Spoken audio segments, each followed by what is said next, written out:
Hi, good morning everyone. It's a really beautiful sunny day here in Matera. I'm Council Choi. I'm very happy to co-chair with Rebecca for a session dedicated for early career researchers.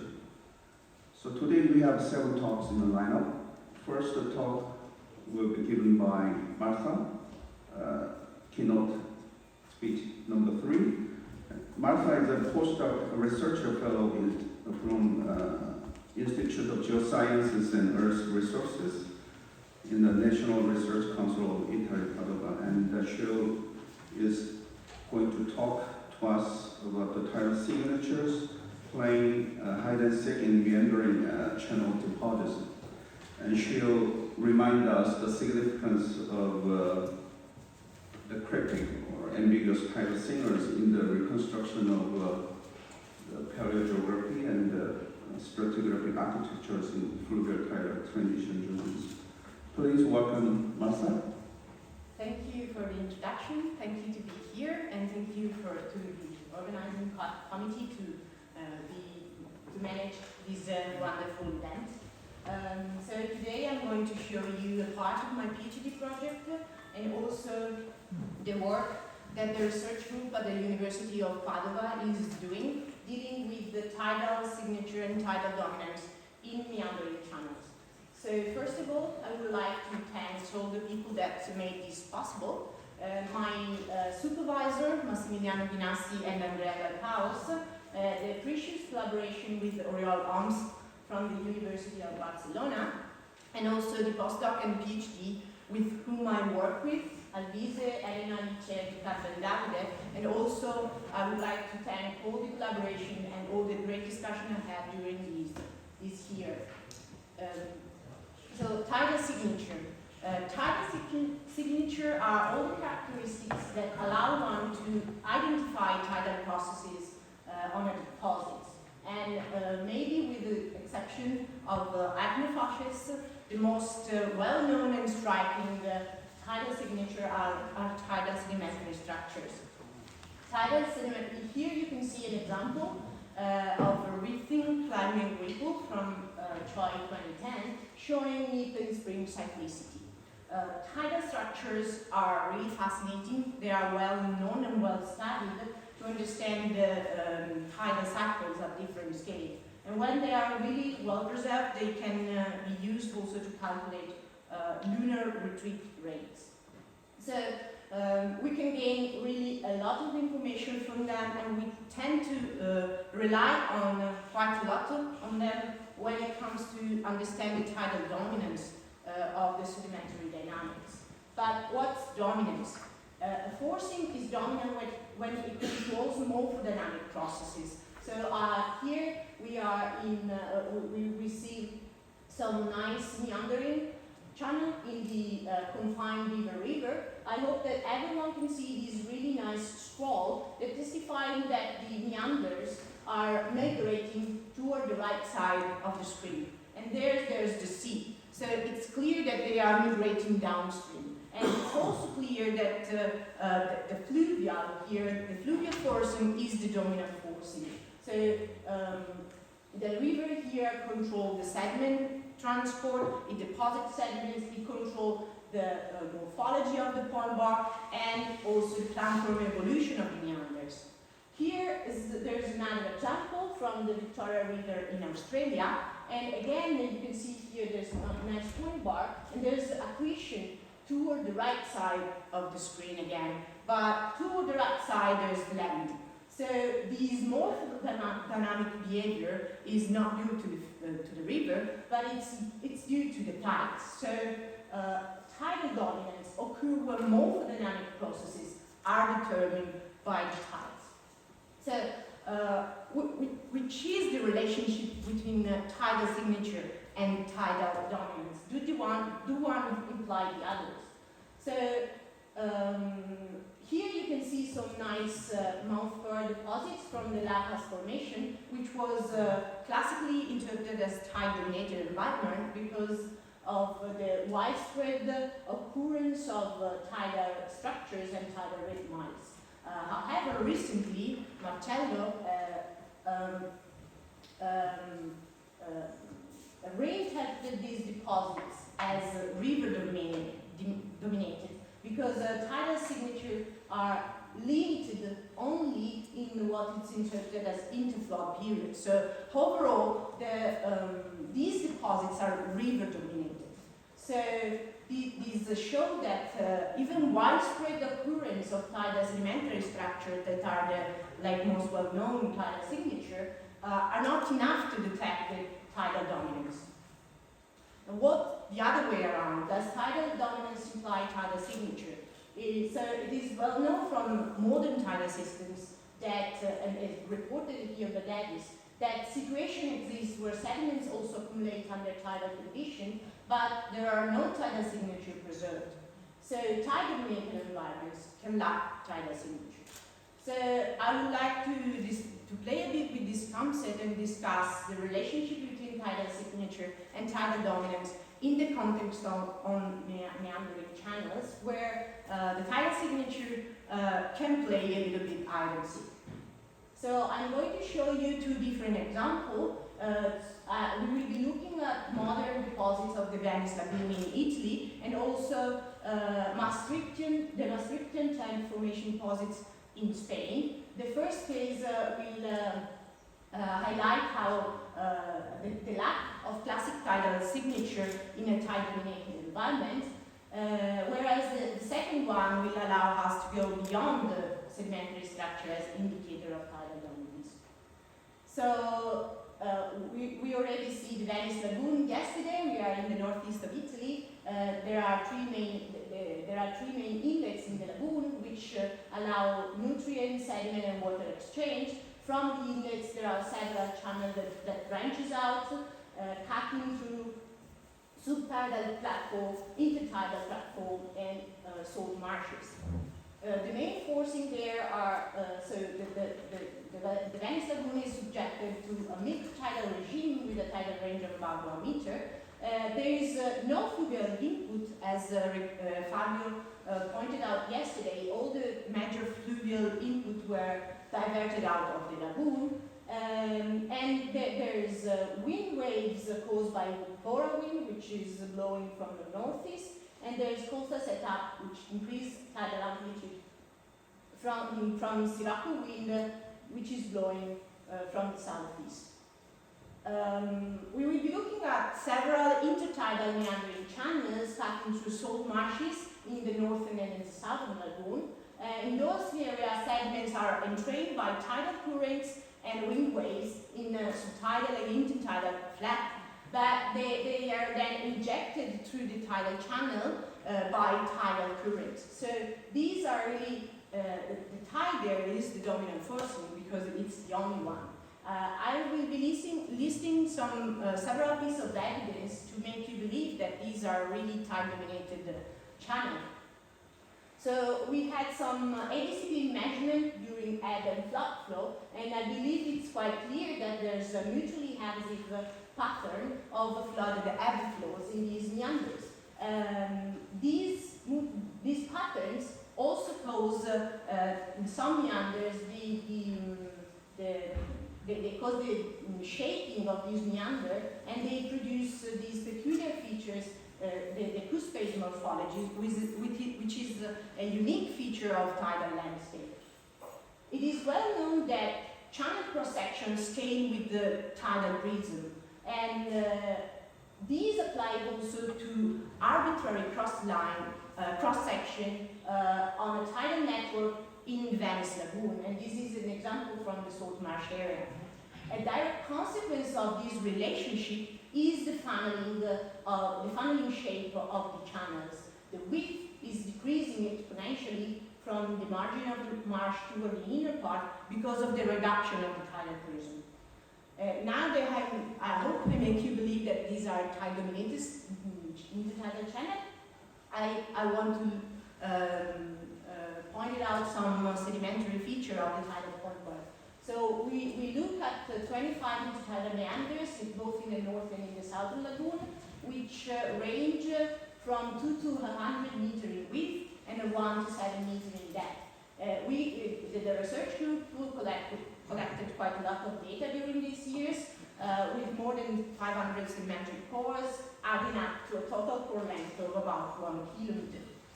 So point bars are 1 to 7 meter thick. They are quite classic point bars. I mean, they laterally, they accrete, they erode sediments on the outer bank, causing bank collapses, and they deposit sediment in the inner bank. Channel-like deposits show quite a classic feature of tidal point bars. So they are structureless, they has fine to medium sand, and they show quite a lot of shell fragment and shell, and also mudclasts that are related to the accumulation of bank collapses. Point bars are heterolytic. They are from fine sand to mud with a pervasive lamination of sandy, muddy, and tongue-degree lamina that are dipping 10 to 25 degrees toward the channel. There is actually no cross-stratification, even ripples are rare, but the thing is that there's any sign of rhythmicity. Even though the lamination is really pervasive, there's really no sign of rhythmicity. So we ask ourselves why, and at the beginning we doubt the sampling technique. Maybe the core isn't like the right technique to look at rhythmicity. But actually, we also do some coring in Mont Saint-Michel with point bar of almost same dimension, and we definitely saw rhythmicity there. So there's not a matter of coring. So to be fair, there were a few exceptions. So there are some cyclic changes of laminar thickness here, and we also found some what we interpret as double mud drapes. You can see here there's a layer of sand sandwiched between two layers of mud, the slackened water of the head of the flow. But look at the scale. These are submillimetric rhythmicity. Maybe there's a registration of these rhythmicities at this scale, but if you think about the ancient record, it would be like looking for a needle in a haystack. Why tidal sedimentary structure here are missing? Probably this is due because of the migration rate of these meandering channels. As you can see here, they are on the order of few decimeters per year, which is nothing comparable with the almost 10 centimeters per month that are registered, for example, in point bars in the Gongsu Bay in Korea, where tidal rhythmicity are well developed. So low accretion rate tend to hinder the record of tidal cyclicity, and considering the abundance of microtidal regime worldwide, this is the lack of tidal structure is probably quite common. We are just discovering American again. The tide-dominated environments can lack tidal signature is actually nothing really new. But I believe we need to remind ourselves, at least myself first, that tidal structures are quite rare. Because they either do not form because of lack of heterogeneous deposits, scarce sediment transport with low energy condition, or they are not preserved due to bioturbation, redistribution of sediments, and low accumulation space.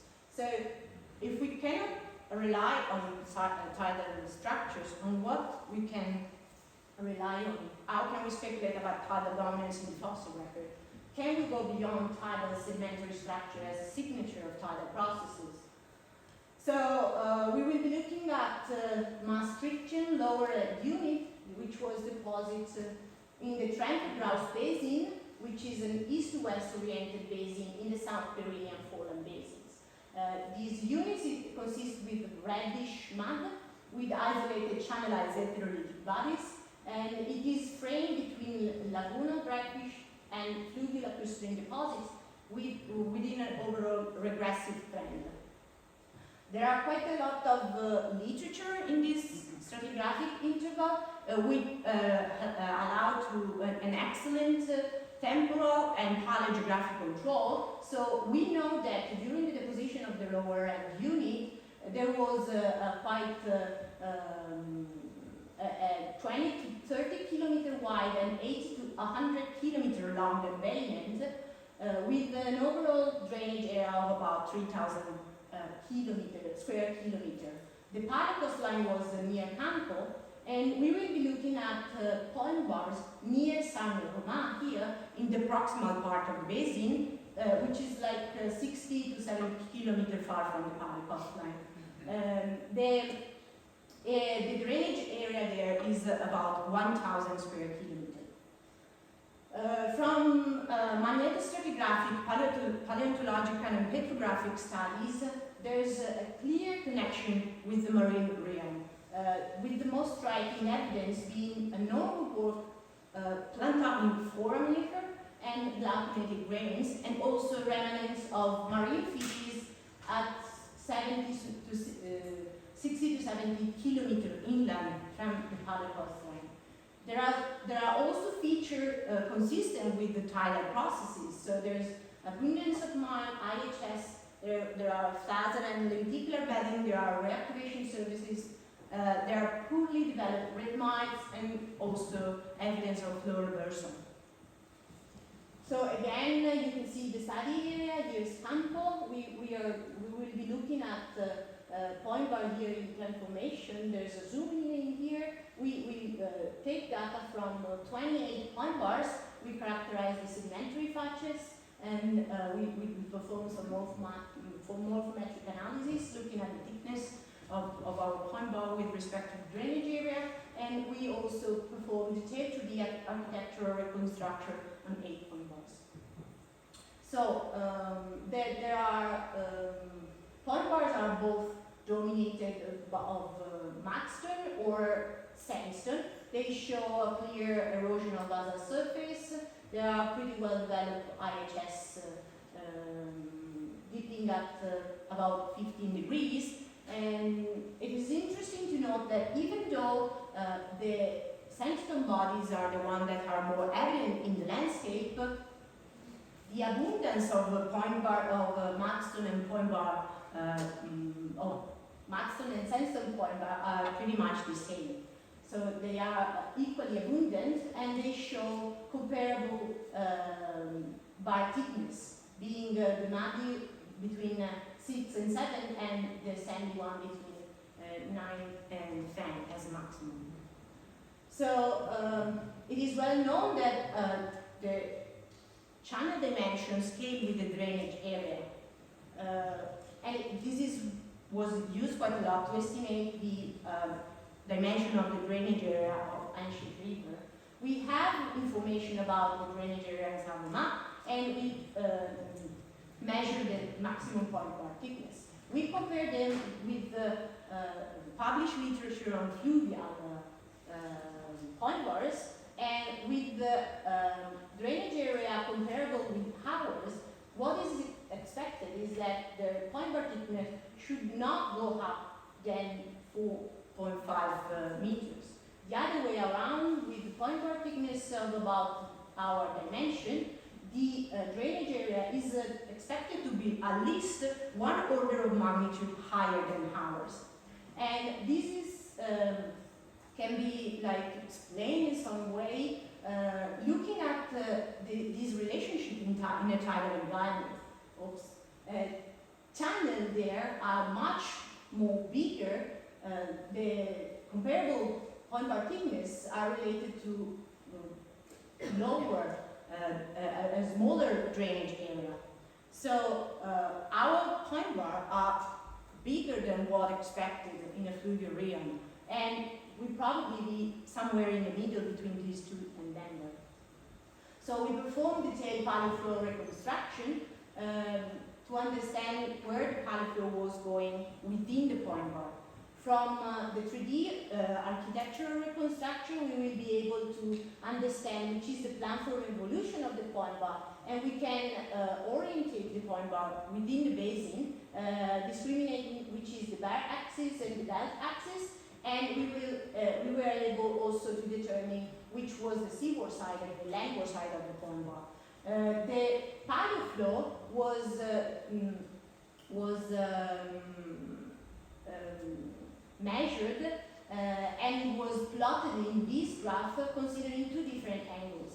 Alpha was used to determine which side of the point bar the tidal flow was taken, so if it was in the seaward side or in the landward side, and this angle was taken with respect to the bar axis, whereas beta is used to determine the tidal flow direction, so whether the tidal flow was going toward the outer band or toward the band axis.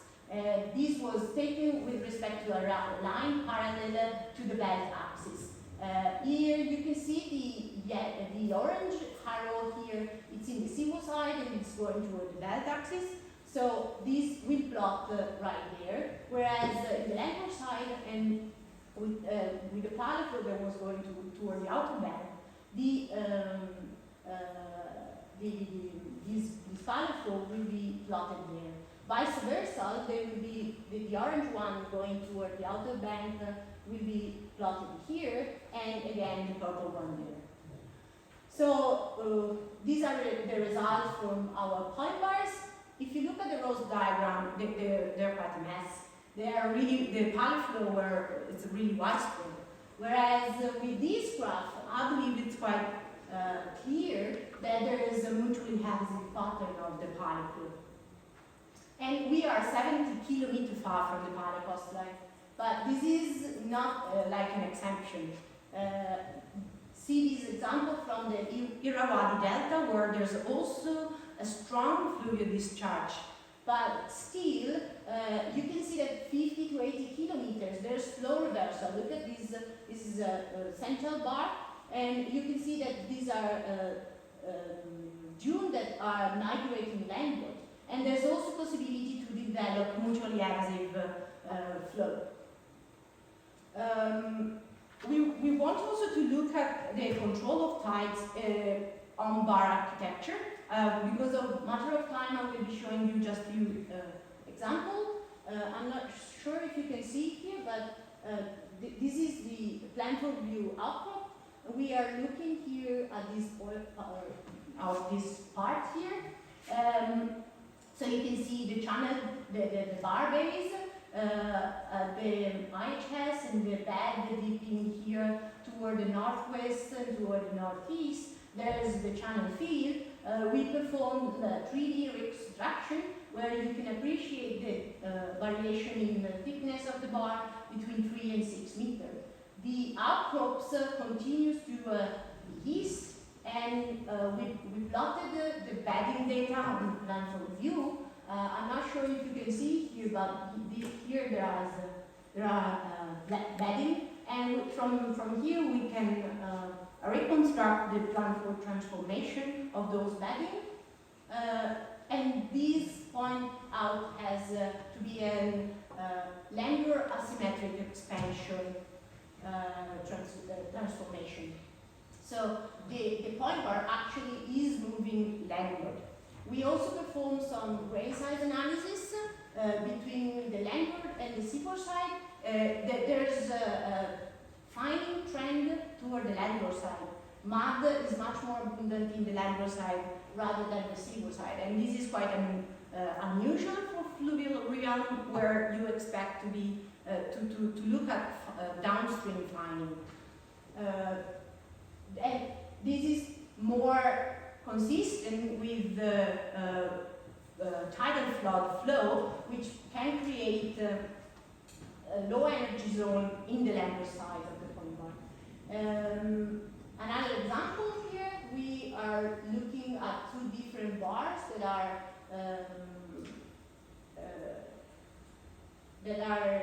they show like point bar thickness is about 6 meters.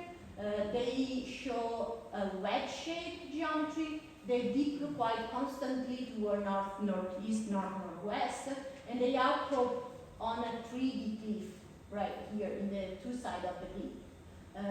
The channel is has an asymmetric shape, and it's clear that here it's much more steep and it's eroding point bar deposits.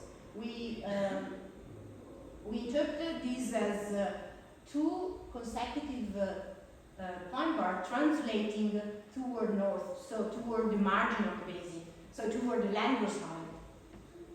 So I believe it's pretty, at least at these two sides, it's evident that the tide controlled the sediments dynamics, and that it is able to transport sediment toward the landward side of the basin. Remember the first, one of the first meander I showed you with the landward migration of the point bars, and we are in the Victoria River in Australia, and we are around 100 kilometers far from the coast. So, trying to summarize the feature we saw in the lower right unit, we saw that there's a disproportion within the depth of the larger channels related to the catchment area. We saw that there are both sandy and muddy point bars, which show almost the same dimension. There's clear, at least a few, at some points, at some sites, there is a clear landward migration of the point bar, both with an expansional asymmetric geometry or a translating one.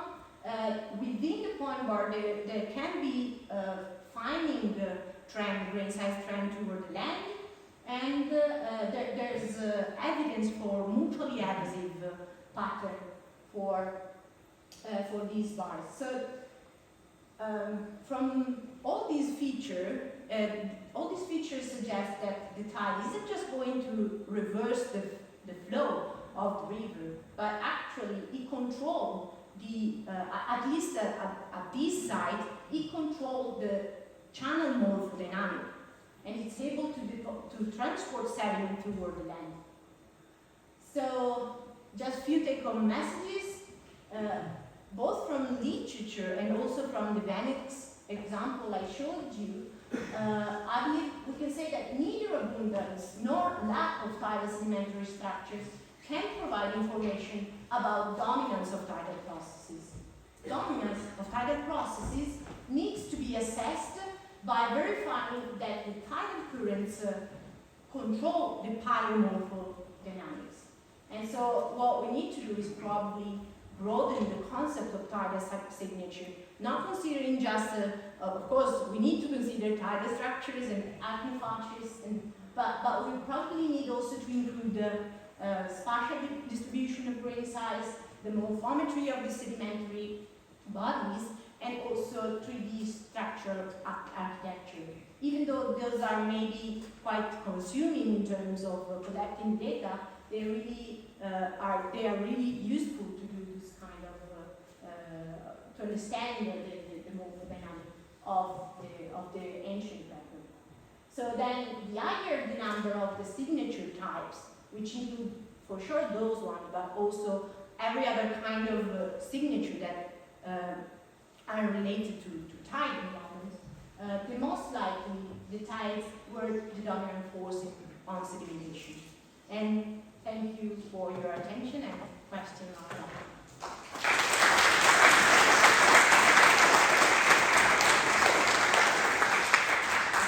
Thank you, Marta. It's a very fantastic talk. And we have time for many questions.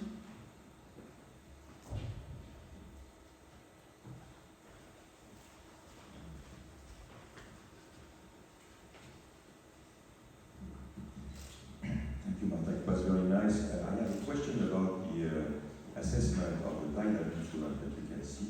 You have an assessment which is mostly based on platform evolution of the shape of the meander. Do you have insights about what we could get from a cross-section assessment? The idea is that if we have tidal influence, maybe we have some damping and maybe more accretion of the bank, and therefore possibly this would be a hint for tidal dominance. If we have more accretion as regard to the lateral motion of the bed. Okay, so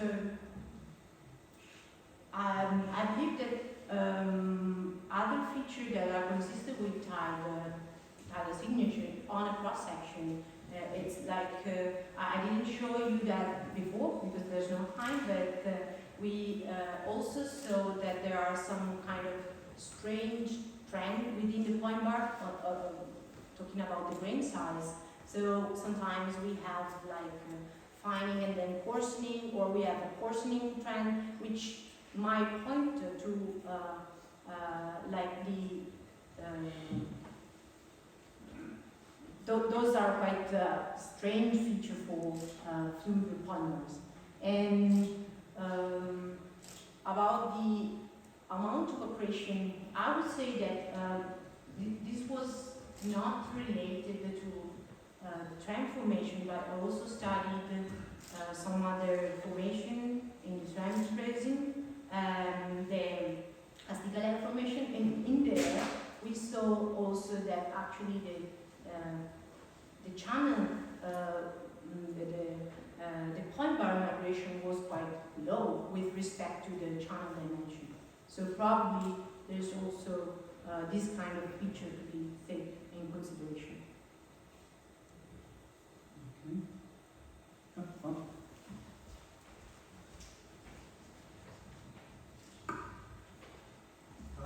I very much enjoyed your talk. You've explored a topic that has been in my mind for a long time. Many years ago, I wondered about the migration direction of meanders in fluvial and tide-dominated environments. And I started to ask some of the fluvial geomorphologists and read some of the literature about meander migration directions. And I was told unequivocally by fluvial geomorphologists that there was no consistent migration direction for fluvial meanders. And some of the data from the Beaton River in British Columbia, Canada, shows they can have upstream rotation even in a fluvial environment. Now the problem with the tidal is that they so rarely have scroll patterns preserved, so we haven't known much about their migration. How consistent have you found migration directions to be in these two settings? You mean on the point bar also? I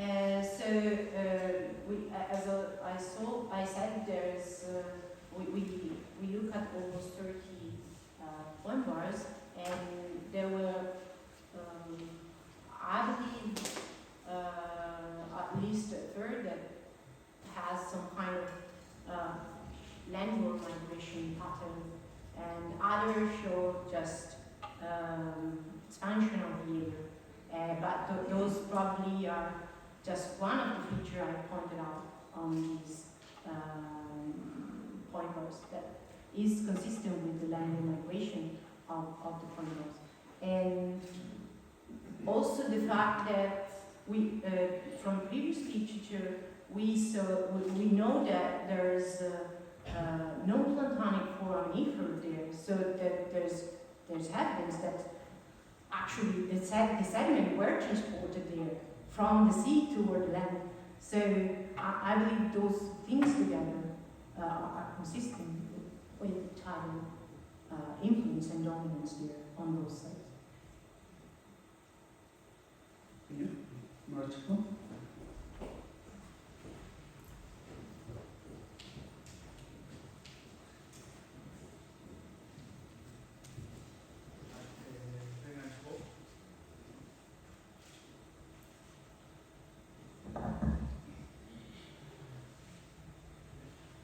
Maybe not, yes. Very nice talk, thank you. Of course, as you know, I think this is, it's nice to see that we are thinking outside of that box of the tidal indicators. And I have a few questions, short. The first one is, maybe you mentioned, but maybe I missed it, which you think is the deposition environment. From the way you draw it, it looks more like an estuary than a delta maybe. And I assume there is still a role of the fluvial attachment to it. So if you can clarify on that.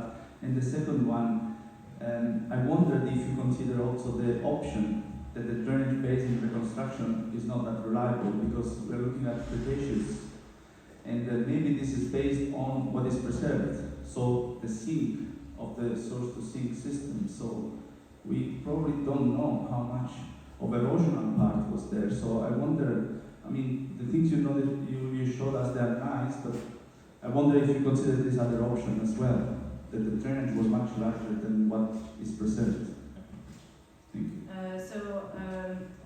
Talking about the depositional infrastructure, so we look at point bars which are really in the proximal part of the basin, and we also look at some point bars in which there was a clear fluvial influence of them.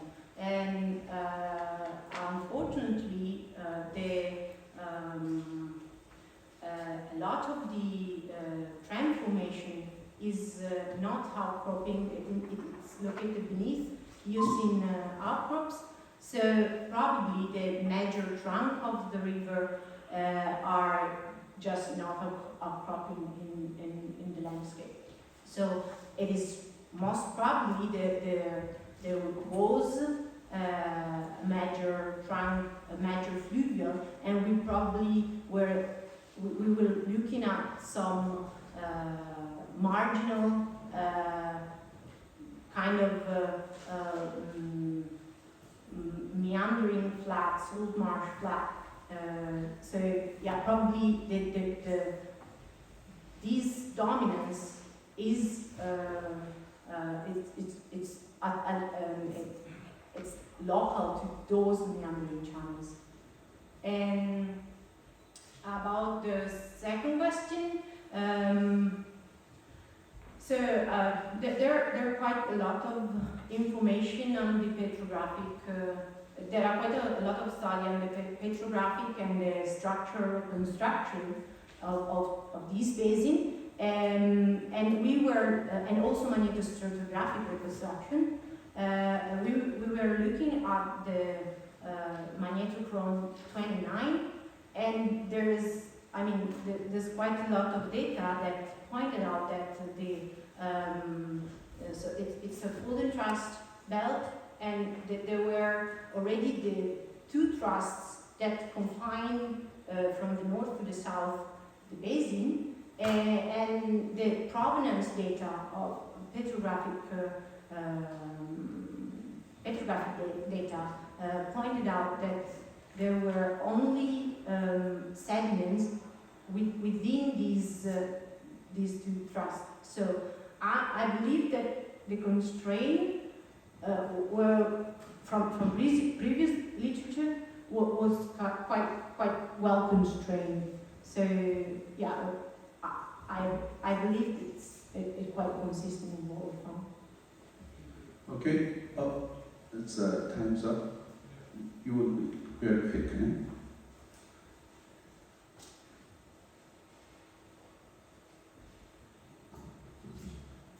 I understand these point deposits are embedded in fine-grained material and floodplain deposits. Can you say a little bit more about the origin of the fine-grained material that sits around these point bars?